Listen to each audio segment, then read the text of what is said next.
Welcome back to Plantar Plate Imaging. We're up to part 2, plantar plate pathology.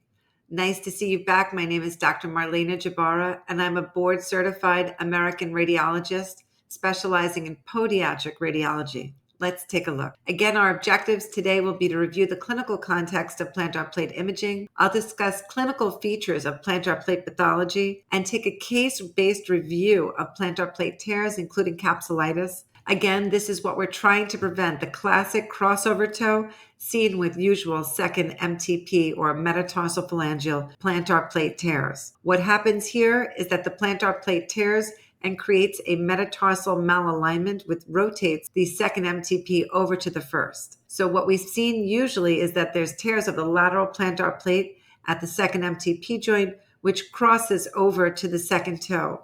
And ulcers can cross and be created deep to the crossover toe, which can be a devastating complication in the diabetic foot. Taking a look at forefoot biomechanics through reading of our x-rays, after we've gone through our usual interrogation of reading a normal x-ray, which in the forefoot will include not only looking for fractures, any kind of transverse infraction, of course, looking for AVN, looking for Freiberg's infraction, understanding the alignment that the second metatarsal base needs to articulate with the middle cuneiform, that we don't have any Lisfranc malalignment.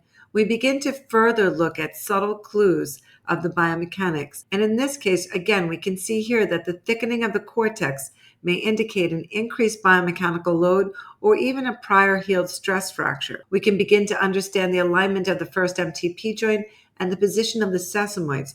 Are they rotating towards the first interspace? Something that can be seen with uncompensated biomechanics, including rear foot varus. Take a look at the overlap at the metatarsal bases. Is it overlapping to a greater degree? Do we have the second, third, fourth all overlap? Or are they underlapped in a case of forefoot eversion? So we're looking for forefoot overlap, which is a common finding when we see overload at the medial aspects of the first and second MTP joints. So in addition, we can see in this case, there's even a subtle sclerosis seen in the proximal phalangeal bases.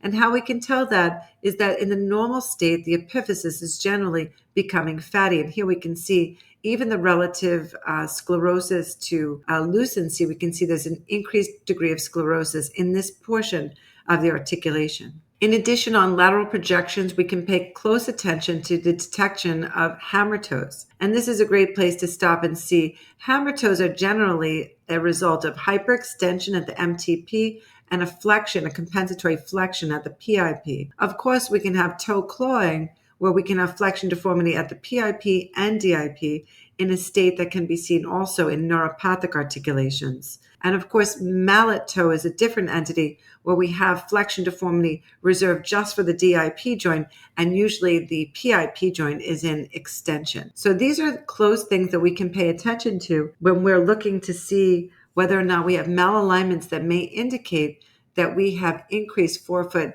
biomechanical overload. Of course, we can always look for second toe crossover, which we don't have here, but what we do have here is a subtle malalignment deformity between the second DIP and the third DIP, almost on the order of a bowing or splay deformity seen here. In further reviewing anatomic considerations of the lesser metatarsal phalangeal joints, we can take a look at a metatarsal and the proximal phalangeal base, reviewing that that's supported at its plantar aspect by the plantar plate, identified here as the small triangular shaped basket structure. That's going to join your accessory collateral ligament to the deep transverse metatarsal ligament and form further reinforcement at the medial side.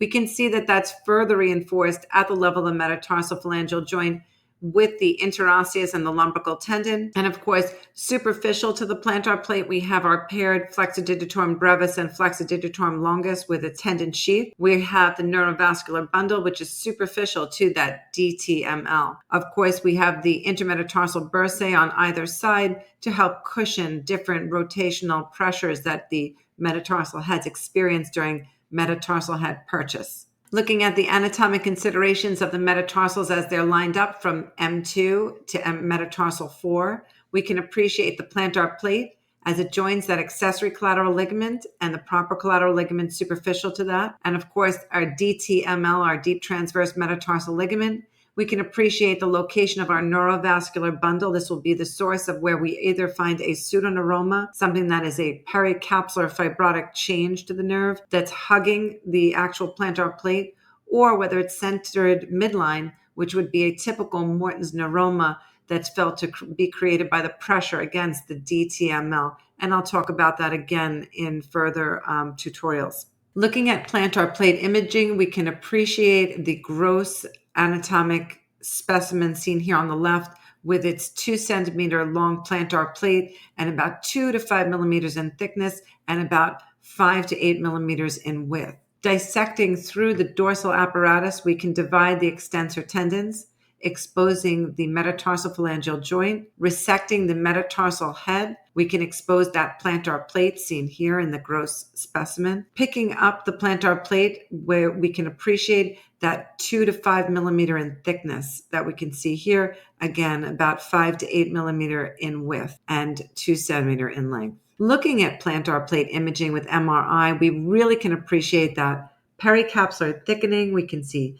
tears, ganglia, pseudoneuromas, cartilage loss, bone changes, and of course associated metatarsal head, rotational malalignments, metatarsus adductus deformities, and even forfus varus and valgus. We can see here on these examples, the plantar plate has been retracted and pulled away, and we can see a gap that's greater than 2.5 millimeters. Here we can see that transverse greater than 50% of the thickness of the plantar plate and the pericapsular soft tissue change that has infiltrated this T1 weighted image. Looking at the clinical grading of plantar plate tears, it helps to understand the tear of what you're trying to diagnose prior to looking at the image, understanding grade 0 being normal, grade 1 being less than 50% of the tear of the thickness along that plate that we've been looking at. And of course, grade 2 can go completely across, but it still does not actually lose all of the fiber strength that's still reinforced at the medial and lateral aspects of the capsule.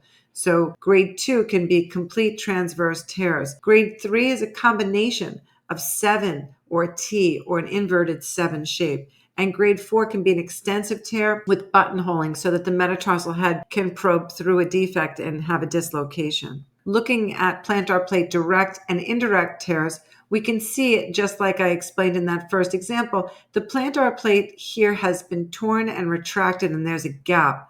And that's a direct sign, as opposed to an indirect sign seen here, where we can see that there is bone marrow edema along the proximal phalangeal base, but we can also see the plantar plate. But indirect signs that we're having a plantar plate tear is the increased stress that the proximal phalangeal base is experiencing, and also the presence of this pericapsular inflammation called capsulitis. And when we're looking at transverse images, we can appreciate the soft tissue swelling deep to the plantar plate region.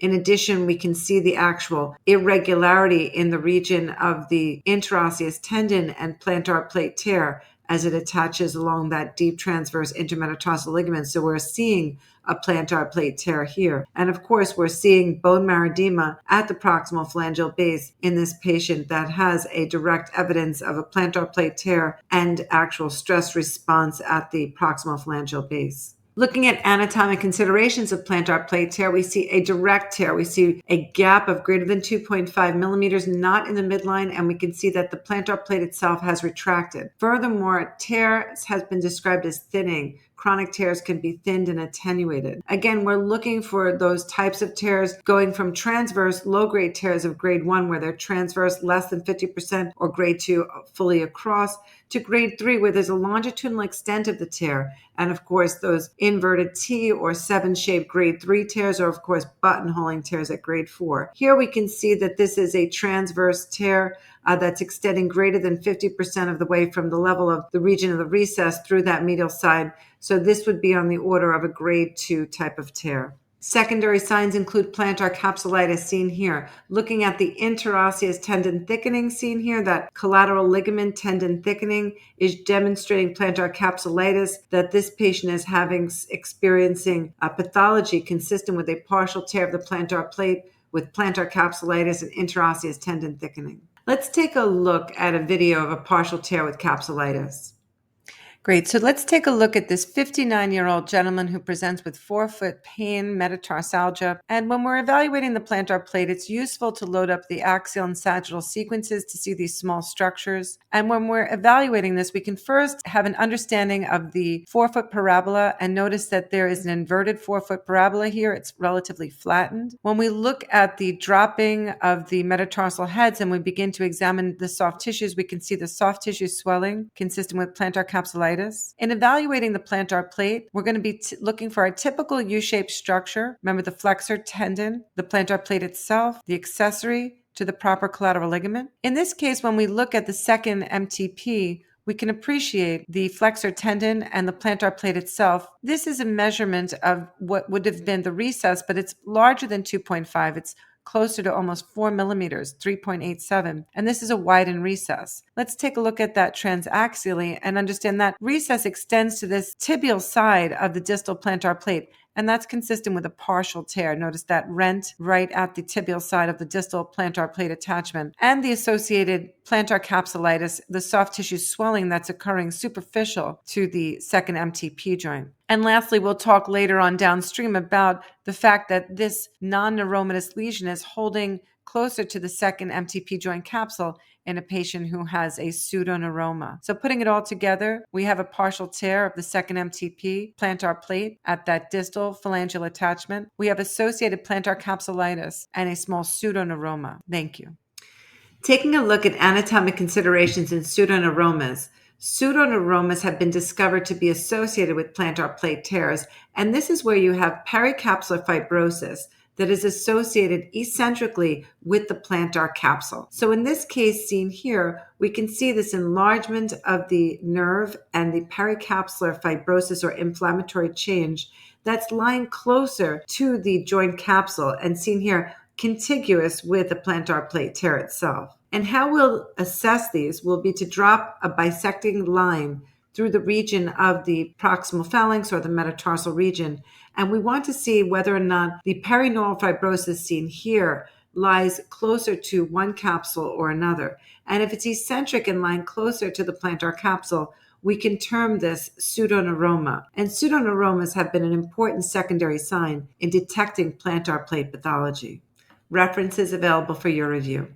In summary, we've reviewed the clinical and radiologic anatomy of lesser plantar plates. I've taken you through primary and secondary MRI features of plantar plate anatomy and pathology with case example, and we've started to review neuromas versus pseudoneuromas. Stay tuned for our next tutorial where I'll take you through an in-depth look of neuromas and pseudoneuromas. Thanks again.